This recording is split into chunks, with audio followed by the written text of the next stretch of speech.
కౌరవుల యొక్క 7 అక్షయహీనుల సైన్యం కొట్టడానికి నీకు ఎంత సమయం కావాలి తాత అన్నాడు. ఆయన ల్యాప్టాప్ తీసుకొని కొట్టినాడు. అక్కడ 7 days కావాలరా అన్నాడు.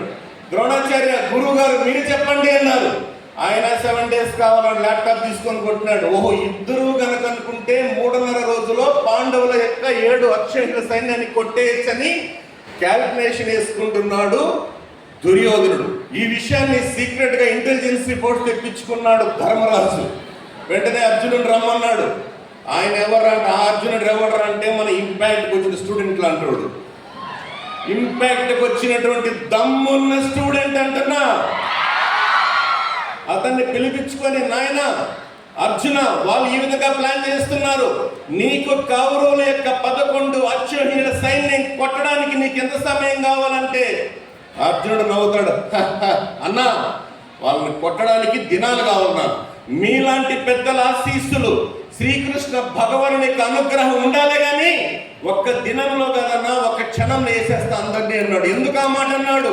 కఠోర దీక్షతో, గురుభక్తితో, ఆత్మవిశ్వాసంతో, తల్లిదండ్రుల ఆశీర్వాద బలంతో, క్రమశిక్షణతో కఠోర తపస్సు చేసి పరమశివుని మొక్కు పొందాడు ఆనాడు అర్జునుడు. ఈ రోజు అందుకే ఆ మాట అన్నాడు. కాబట్టి మీరు ఈ క్షణం నుంచి 1 సంవత్సరం 12 నెలలు 52 వారాలు 365 రోజులు 8760 గంటలు 5,26,500 నిమిషాలు 3,15,32 సెకండ్లు అనునిత్యం నీ లక్ష్యం కోసం పోరాడితే, నీ లక్ష్యం కోసం పోరాడితే అదృష్టం కష్ట జీవుల సొంతం. అమ్మ నాన్నల్ని గుండెల్లో పెట్టుకుంటామని దమ్ముంటే ఇప్పుడు మీరు కొట్టే క్లాస్ మీ అమ్మ నాన్నకి 7 కొండల వెంకన్నకి ఇవ్వడం. ఇది సంకల్ప బలం.